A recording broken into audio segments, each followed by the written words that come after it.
Welcome students. आनुवंशिक engineering के विभिन्न चरण के आज के इस वीडियो लेक्चर में मैं आपको दूसरे भाग में स्टेप नंबर 3 और उसके आगे के जितने स्टेप है स्टेप नंबर 3 से स्टेप नंबर 6 तक समझाने जा रहा हूं। इससे पहले हम भाग 1 में स्टेप नंबर 1 और स्टेप नंबर 2 के विषय में जानकारी प्राप्त कर चुके हैं। हमने देखा कि किस तरह हम स्टेप नंबर 1 में डीएनए के अणु का विलयन कर पाए थे, अर्थात डीएनए को कोशिका से बाहर निकाल पाए थे। दूसरे स्टेप में हमने देखा कि किस तरह से हमने पुनर्युगज डीएनए तकनीक के द्वारा पुनर्युगज डीएनए प्राप्त किया था। इसके बाद जो तीसरी तकनीक है वो आप इस स्क्रीन पर लिखा हुआ देख रहे हैं। तीसरी तकनीक आपको जो यहाँ पर लिखा हुआ दिखाई दे रहा है कि वांछित जीन का पॉलीमरेज चेन रिएक्शन द्वारा प्रवर्धन, अर्थात जो वांछित जीन अगर आपको मिली है और आप उसकी मल्टीपल कॉपीज बनाना चाहते हैं, कई कॉपी आप किसी भी वांछित जीन की बनाना चाहते हैं, तो उसके लिए जो टेक्निक यहाँ पर आप इस्तेमाल में लाते हैं उसका नाम होता है पॉलीमरेज चेन रिएक्शन या पीसीआर। पीसीआर या पॉलीमरेज चेन रिएक्शन द्वारा आप किसी भी वांछित जीन की मल्टीपल कॉपीज, लाखों में उसकी कई प्रतिलिपियां बना सकते हैं। अब सवाल ये उठता है कि इसकी आवश्यकता क्यों पड़ती है। इसका उदाहरण मैं आपको आसानी से दे सकता हूँ। सपोज हमारे राज्य का राज्य पुष्प है ब्रह्म कमल, और सभी जानते हैं कि ब्रह्म कमल एक अत्यंत ही दुर्लभ प्रजाति का पुष्प है, पौधा है, और इसका प्रजनन बहुत कम है, और अपनी दुर्लभता की वजह से इसके अंदर की जो जीन है वे भी बहुत दुर्लभ प्रकृति की हैं। तो अगर हम इस तरह की किसी दुर्लभ पादप की जीन का संरक्षण करना चाहते हैं तो उसके लिए हम पॉलीमरेज चेन रिएक्शन के द्वारा उसकी दुर्लभ जीन का कई प्रतिलिपियां उनकी बना सकते हैं। तो चलिए आगे हम देखते हैं कि ये पॉलीमरेज चेन रिएक्शन क्या होती है। एग्जाम की दृष्टि से भी ये महत्वपूर्ण है, और आजकल कोविड-19 का जो प्रकोप चल रहा है उसके लिए जो टेस्ट किया जाता है, आपने न्यूज़पेपर और न्यूज़ चैनल्स में देखा होगा कि आरटी-पीसीआर नाम का टेस्ट एक किया जाता है, जिसका पूरा नाम है real time polymerase chain reaction. तो ये इसका यूज मल्टीफेशियल है, यानी कई क्षेत्रों में पॉलीमरेज चेन रिएक्शन का प्रयोग किया जाता है, और किसी भी जीन की मल्टीपल कॉपीज इसके द्वारा प्राप्त की जाती हैं। चलिए आगे बढ़ते हैं, हम देखते हैं आज पीसीआर के विषय में। पीसीआर जो टेक्निक है, पीसीआर टेक्निक कैरी मूलिस के द्वारा 1983 में डेवलप की गई थी, और उनके इस क्रांतिकारी खोज के लिए उन्हें 1993 का नोबेल प्राइज भी प्रदान किया गया। पीसीआर एक पात्रे डीएनए प्रवर्धन तकनीक है, यानी in vitro DNA amplification technique है। यहाँ पर एम्प्लीफिकेशन या प्रवर्धन का अर्थ है डीएनए की कई कॉपीज प्राप्त करना। इन विट्रो का मतलब है प्रयोगशाला में, यानी प्रयोगशाला में आप उसकी कई कॉपियां बनाते हैं किसी भी जीन या किसी भी डीएनए की, और कुछ ही समय में आप यह कार्य कर सकते हैं। यह अभिक्रिया डीएनए प्रतिकृतिकरण के सिद्धांत पर आधारित है। जिस प्रकार डीएनए प्रतिकृतिकरण में डीएनए पॉलीमरेज, प्राइमर व लाइगेज की सहायता से डीएनए के एक रज्जु की दूसरी प्रति बनती है, उसी प्रकार पीसीआर द्वारा प्रतिकृतिकरण के कई चक्र चलाकर वांछित जीन की कई कॉपी प्राप्त की जाती है। अर्थात इस प्रक्रिया में सिद्धांततः डीएनए प्रतिकृतिकरण की नकल की गई है, और डीएनए प्रतिकृतिकरण में जिस तरह से डीएनए की डबलिंग की जाती है, उसी तरह यहाँ पर भी उस वांछित जीन की डबलिंग की जाती है या उसकी कई कॉपियां बनाई जाती है। निरंतर ये प्रक्रिया आगे बढ़ती है तो इसके 30 चक्र में प्रत्येक जीन की 1 बिलियन या 1 अरब कॉपीज बनाई जा सकती है। तो इस तरह से अब हम आगे बढ़ते हैं, हम देखते हैं कि इस पीसीआर तकनीक में क्या क्या अवयव हैं, यानी हमें किन किन चीज़ों की आवश्यकता होती है पीसीआर को अंजाम देने के लिए। पहला है वांछित डीएनए या टारगेट डीएनए, यानी वो डीएनए जिसका आपने एम्प्लीफिकेशन करना है। दूसरा है डीऑक्सीराइबोन्यूक्लियोटाइड ट्राइफॉस्फेट, यानी डीएनटीपी, अर्थात न्यूक्लियोटाइड का कच्चा माल। क्योंकि आप डीएनए का दूसरा रज्जु बनाएंगे तो उसके लिए आपको न्यूक्लियोटाइड चाहिए, और वे न्यूक्लियोटाइड जो है आपको डीएनटीपी से प्राप्त होंगे, तो डीएनटीपी भी आपको ऐड करने पड़ेंगे। तीसरा है ऑलिगोन्यूक्लियोटाइड प्राइमर, प्राइमर एक प्रकार का छोटा सा डीएनए का अणु होता है जो प्रतिकृतिकरण या पीसीआर को प्रारंभ करने के लिए आवश्यक होता है, क्योंकि यह जो डीएनए पॉलीमरेज एंजाइम होता है उसको मुक्त 3 प्राइम ओएच ग्रुप उपलब्ध करवाता है, जो कि डीएनए पॉलीमरेज के लिए एक आवश्यक शर्त होती है। चौथा इसका जो आवश्यक अवयव है वो है मैग्नीशियम के आयन, जो कि एंजाइम के एक्टिवेटर का कार्य करते हैं। नेक्स्ट इसका अवयव है टैक पॉलीमरेज नाम का एंजाइम। टैक पॉलीमरेज एक प्रकार का डीएनए पॉलीमरेज होता है जो एक प्रकार के जीवाणु से प्राप्त होता है, जिस जीवाणु का नाम है थर्मस एक्वेटिकस। यह थर्मस एक्वेटिकस नाम का जो जीवाणु है ये एक प्रकार का आद्य बैक्टीरिया या आर्की बैक्टीरिया है, जो कि गर्म जल के स्रोत में पाया जाता है, गर्म झरनों में पाया जाता है, हॉट स्प्रिंग में पाया जाता है। और इस तरह से इस एंजाइम में ताप का कोई प्रभाव नहीं पड़ता है, अधिक ताप पर भी यह कार्य कर सकता है। जनरली एंजाइम जो है अधिक ताप पर विघटित हो जाते हैं, नष्ट हो जाते हैं, लेकिन ये टैक पॉलीमरेज नाम का जो डीएनए पॉलीमरेज है यह अधिक ताप पर भी कार्य कर लेता है, क्योंकि इस पीसीआर के लिए हमें अधिक ताप की भी आवश्यकता होती है। तो हमें इस प्रकार के एंजाइम की वस्तुतः आवश्यकता थी जो कि ताप स्थायी हो और अधिक ताप का जिसमें कोई प्रभाव न पड़े। और लास्ट इसकी जो नेसेसिटी है वो है बफर विलयन के रूप में, जो कि इस प्रक्रिया में पीएच को आरक्षित रखने का कार्य करती है। नेक्स्ट अब हम देखते हैं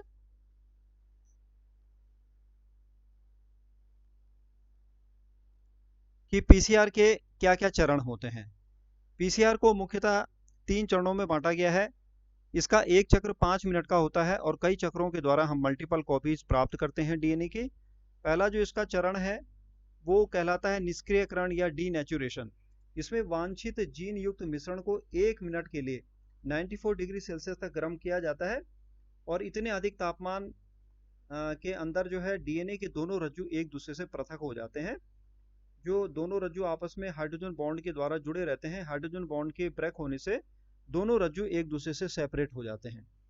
दूसरी जो इसकी स्टेप है उसे कहते हैं उपक्रामक तापानुशीलन, रीनेचुरेशन ऑब्लिक प्राइमर एनीलिंग। तो यहाँ पर उपक्रामक का मतलब है प्राइमर। अब प्राइमर को जब हम जोड़ेंगे डीएनए से तो इस प्रक्रिया को हम कहते हैं उपक्रामक तापानुशीलन। मिश्रण को 1.5 मिनट के लिए 55 डिग्री सेल्सियस पर ठंडा किया जाता है। अभी तक जो है 94 डिग्री सेल्सियस तापमान था, अब उसको डाउन किया जाता है 55 डिग्री सेल्सियस पर। और इस स्थिति में तब प्राइमर को उसके डीएनए के जो दोनों सिरे जो कि एक दूसरे से पृथक हो चुके हैं अब तक स्टेप नंबर 1 के द्वारा, उनका जो 3 प्राइम वाला सिरा है उस सिरे से प्राइमर को जोड़ा जाता है। और मैंने बताया कि प्राइमर और कुछ नहीं होता, ये डीएनए का छोटा एक अणु होता है जो कि डीएनए प्रतिकृतिकरण या डीएनए एम्प्लीफिकेशन को प्रारंभ करने के लिए आवश्यक होता है। तीसरा जो इसका स्टेप है और लास्ट स्टेप है उपक्रामक का प्रसार, यानी अब प्राइमर जो है अपने पीछे पीछे डीएनए रज्जु के संश्लेषण को भी जो है अंजाम देगा। इसके लिए हमें जिस एंजाइम की आवश्यकता होगी वो होगा टैक पॉलीमरेज। अब मिश्रण में 1 मिनट के लिए 72 डिग्री सेल्सियस का हम ताप करते हैं। अभी हमने 55 डिग्री सेल्सियस किया था, अब हम फिर उसको बढ़ाते हैं 72 डिग्री सेल्सियस तक, और फिर जोड़ते हैं यहाँ पर टैक पॉलीमरेज के द्वारा नए न्यूक्लियोटाइड। टैक पॉलीमरेज यहाँ पर अपना कमाल दिखाएगा और नए न्यूक्लियोटाइड जोड़ता चला जाएगा। इसके लिए वो डीएनटीपी को आपस में जोड़ता चला जाएगा और डीएनए का नया रज्जु बनता चला जाएगा। अब हम एक वीडियो यहाँ पर देखेंगे, एक वीडियो मैं यहाँ पर शेयर कर रहा हूँ, और उस वीडियो के द्वारा आप यहाँ पर देखेंगे कि वास्तव में ये प्रक्रिया होती कैसे है। चलिए आगे बढ़ते हैं और इस वीडियो का आनंद लेते हैं और समझते हैं इस क्या।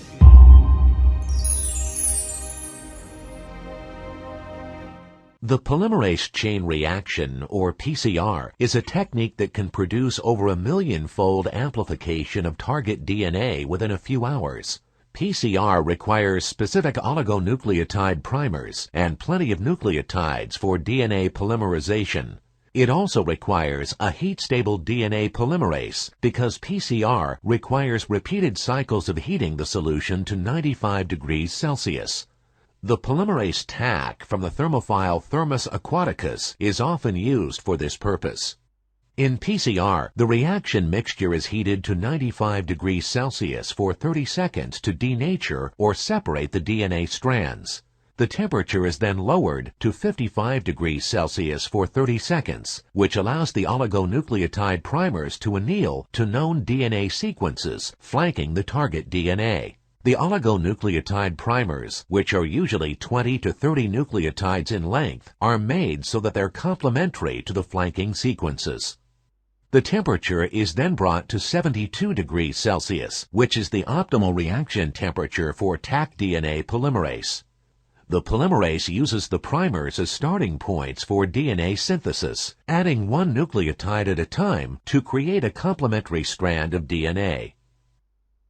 The cycle is repeated, starting with the 95 degrees Celsius heating step. Cooling the solution to 55 degrees Celsius allows the primers to anneal. Heating the solution back to 72 degrees Celsius allows polymerization to proceed. After 2 cycles, 4 double-stranded target DNA sequences exist.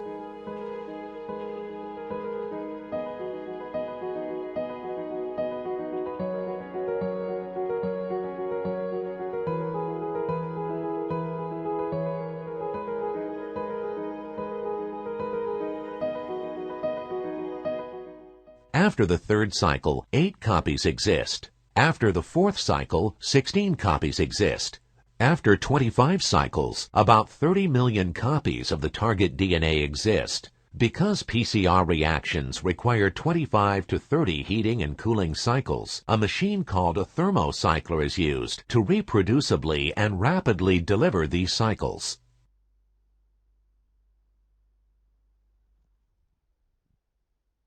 तो इस तरह से हमने देखा कि ये PCR वास्तव में कैसे कार्य करती है। इसके बाद अगली वीडियो में हम देखते हैं, अगली स्लाइड में हम देखते हैं कि इसके एप्लीकेशंस क्या हैं। What are the applications of PCR, PCR के अनुप्रयोग। पहला अनुप्रयोग आप यहाँ पर देख रहे हैं, रक्त में किसी भी रोगजनक की सूक्ष्म मात्रा की जानकारी। आजकल जो कोविड-19 में ब्लड टेस्ट के द्वारा इसकी डायग्नोसिस की जा रही है, उसके लिए पीसीआर का उपयोग किया जा रहा है। तो पीसीआर के द्वारा किसी भी जीव की, किसी भी पैथोजन की छोटी से छोटी सूक्ष्म डीएनए की मात्रा को भी जो है हम एम्पलीफाई करके उसकी डायग्नोसिस कर सकते हैं। दूसरा है फॉरेंसिक विज्ञान में डीएनए फिंगरप्रिंटिंग हेतु। किसी भी अपराध स्थल पर यदि किसी संदिग्ध क्रिमिनल का बाल का एक टुकड़ा भी पड़ा होगा तो उसमें डीएनए की सैंपलिंग करके हम उसकी फिंगरप्रिंटिंग इस पीसीआर की सहायता से बना सकते हैं और उसको न्याय के कटघरे में खड़ा कर सकते हैं। किसी भी दुर्लभ जीन की 30 चक्र में 10 लाख प्रति प्राप्त करने के लिए भी पीसीआर का उपयोग किया जाता है। एक चक्र में 2 कॉपी बनती है और इस प्रकार से 30 चक्र में वो मल्टीप्लाई होते होते 10 लाख तक हो जाती है। डीएनए लाइब्रेरी निर्माण हेतु भी हम जो है इस पीसीआर का उपयोग कर सकते हैं।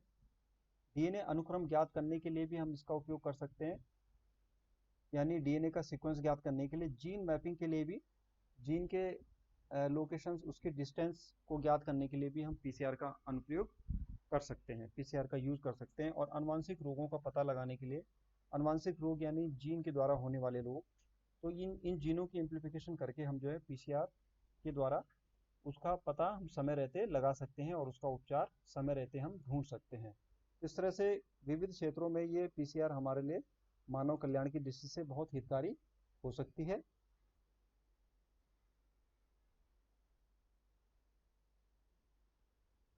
अब हम इस तरह से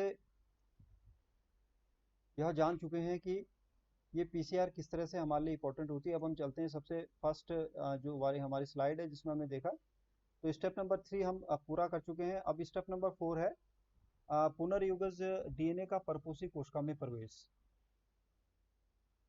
पुनर्युगज डीएनए का परपोषी कोशिका में प्रवेश, यानी जो पुनर्युगज डीएनए हमें स्टेप नंबर 2 में मिला था, उसको हमने जो है परपोषी कोशिका में प्रविष्ट कराना है। यह हमारे लिए इसलिए आवश्यक है क्योंकि अगर हम जो है उस पुनर्युगज डीएनए की मल्टीपल कॉपीज और उसका उत्पाद प्राप्त करना चाहते हैं तो उससे सेल के अंदर हमें प्रवेश कराना जरूरी है। अब सेल के अंदर प्रवेश कराने के लिए अगर वो जीवाणु कोशिका है तो ये बहुत आसानी से हम कर सकते हैं। कैसे कर सकते हैं इसको हम देखते हैं।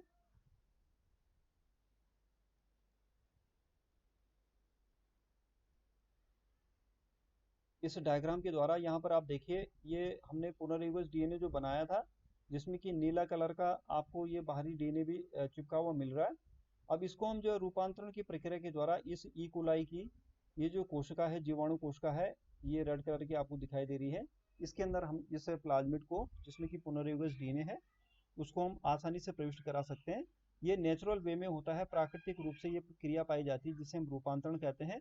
और रूपांतरण के द्वारा किसी भी जीवाणु कोशिका के द्वारा कोई भी नकद डीएनए स्वीकार कर लिया जाता है, और इस तरह से उसके अंदर वो प्लाज्मिड, जिसके अंदर पुनर्विभज डीएनए है, वो प्रविष्ट हो जाता है। अब कोशिका जो है अपना विभाजन करती है, और इस विभाजन के द्वारा एक कोशिका की दो कोशिका बनती है, तो उसके अंदर जो है प्लाज्मिड भी दो भागों में विभक्त हो जाता है, और इस तरह से हम जो है उसके अंदर जो वांछित जीन है उसकी भी कई कॉपियां बना सकते हैं। तो एक तो ये विधि है जो कि नेचुरली जो है जीवाणु कोशिका में पाई जाती है, लेकिन इसमें एक समस्या तब आती है कि अगर हम जीवाणु कोशिका के अलावा किसी अन्य होस्ट सेल को इस्तेमाल में ला रहे हैं, तो उस स्थिति में क्या होगा, उस स्थिति में फिर कुछ और तरीके होते हैं, जिसे हम यहाँ पर देखना चाहेंगे। पहला तरीका यहाँ पर मैं आपको दिखाऊंगा, माइक्रो इंजेक्शन। यहाँ पर आप देख रहे हैं माइक्रो इंजेक्शन, और ये अभी स्लाइड खुलने में थोड़ा देर कर रही है, अभी देखते हैं।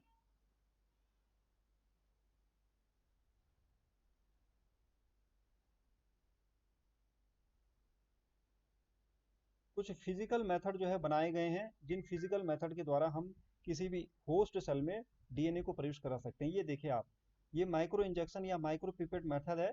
बिल्कुल एक इंजेक्शन की भांति, जैसे हमारे शरीर में दवा पहुंचाई जाती है, वैसे ही एक कोशिका के सीधे केंद्रक तक इंजेक्शन के अंदर फॉरेन डीएनए डाल दिया जाता है, और उसको उस होस्ट सेल के अंदर, परपोषी कोशिका के न्यूक्लियस के अंदर, केंद्रक के अंदर प्रविष्ट करा दिया जाता है। और इसमें ये सहारा देने के लिए एक होल्डिंग पिपेट है, और ये माइक्रो इंजेक्शन के द्वारा इस प्रक्रिया को अंजाम दिया जा रहा है। तो एक मेथड तो ये है जिसमें हम फिजिकली, भौतिक रूप से जीन को स्थानांतरित कर सकते हैं होस्ट कोशिका में। दूसरा जो मेथड है वो जीन गन मेथड कहलाता है, और जीन गन मेथड वास्तव में एक जीन गन नाम का उपकरण होता है, जिस जीन गन के द्वारा जो है जीन को बहुत ही हाई वेलोसिटी में कोशिका के अंदर फेंक दिया जाता है, पेनिट्रेट करवा दिया जाता है। ये जीन गन आप देख रहे हैं। अब जीन गन का डायग्राम आप देखिए, ये जीन गन का डायग्राम है, ये इसकी फायरिंग पिस्टन है। जिस तरह से एक पिस्टन गन में भी होती है, वैसे पिस्टन यहाँ पर भी है। और ये मैक्रो प्रोजेक्टाइल है, इसके आगे माइक्रो पार्टिकल्स हैं। माइक्रो पार्टिकल्स ये जो है टंगस्टन कोटेड डीएनए के पार्टिकल्स होते हैं, या गोल्ड कोटेड डीएनए के पार्टिकल्स होते हैं, माइन्यूट पार्टिकल। और फिर इस मैक्रो प्रोजेक्टाइल को फेंका जाता है पिस्टन के द्वारा जोर लगाकर, और ये आपको ग्रीन कलर की टारगेट सेल्स दिखाई दे रही हैं। तो इतनी अधिक द्रुत वेग से जब इस पिस्टन को फेंका जाता है, तो फिर इसके अंदर ये जो माइक्रो प्रोजेक्टाइल की सरफेस पे ये माइक्रो पार्टिकल्स हैं डीएनए के, ये जो है इन कोशिकाओं के अंदर प्रविष्ट कर जाते हैं। तो ये हमने देखा किस तरह से जीन गन कार्य करती है। इसके पश्चात एक और मेथड है, जिसको हम कहते हैं इलेक्ट्रोपोरेशन। चलिए इलेक्ट्रोपोरेशन को भी देखते हैं। इलेक्ट्रोपोरेशन में क्या होता है कि एक वेसिल होता है, उस वेसिल के अंदर इलेक्ट्रोलाइट या विद्युत अवगठ्य होता है, और दो इलेक्ट्रोड होते हैं, पॉजिटिव और निगेटिव, यानी कैथोड और एनोड।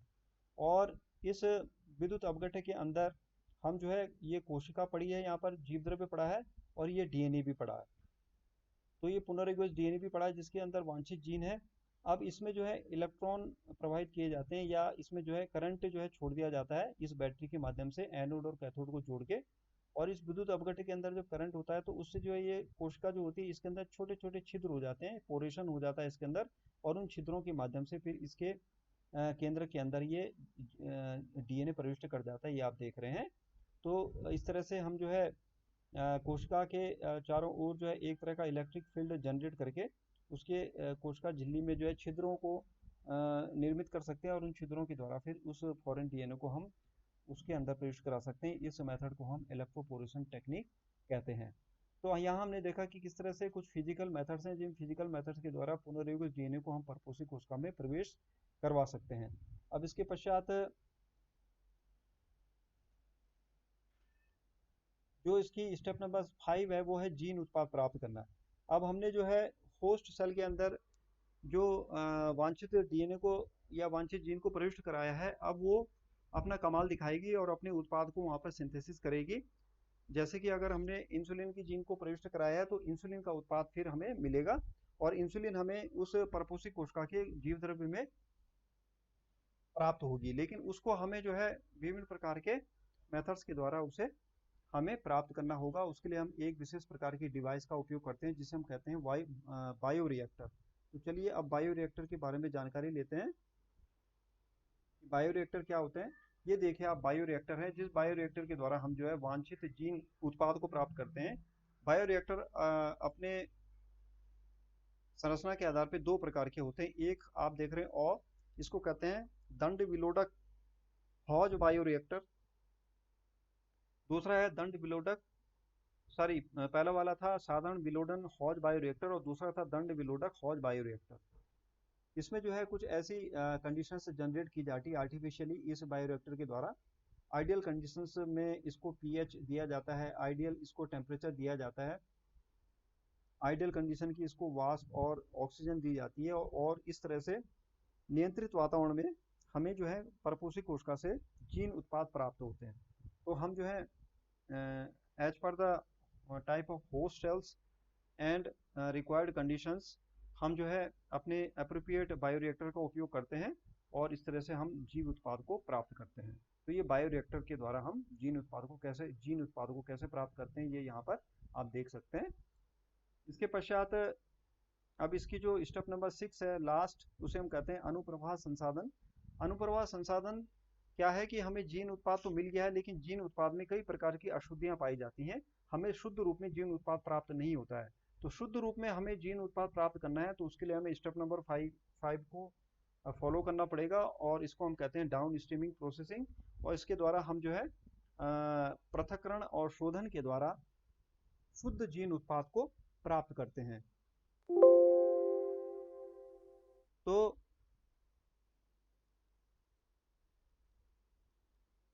पृथक्करण और शोधन की प्रक्रिया को हम जो है अनुप्रवाह संसाधन कहते हैं। इस स्लाइड में आपको दिखाना चाह रहा था अनुप्रवाह संसाधन से रिलेटेड, अभी ये खुल नहीं पा रही है। एक बार और मैं आपको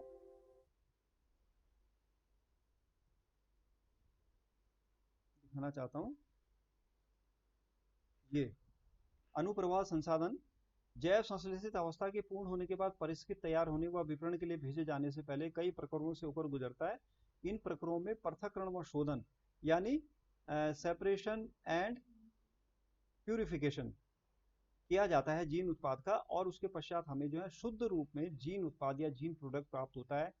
तब चाहे वो इंसुलिन हो या कोई अन्य मानव कल्याणकारी उत्पाद हो, और फिर इस तरह से हम अपने उद्देश्य में सफल होते हैं और हमें मनचाहा जीन उत्पाद प्राप्त होता है। तो आज हमने आनुवांशिक इंजीनियरिंग के विभिन्न चरणों का भाग 2 वाली जो श्रृंखला थी उसका भाग 2 हमें यहाँ पर इस वीडियो के द्वारा देखा और इस तरह से हमारी ये सारे के सारे स्टेप पूरे हुए और आपका ये आनुवांशिक इंजीनियरिंग से संबंधित जो अध्याय है ये भी समाप्त हो गया है। आशा करता हूँ कि आपको ये सभी स्टेप अच्छी तरह से समझ में आ गए होंगे। धन्यवाद।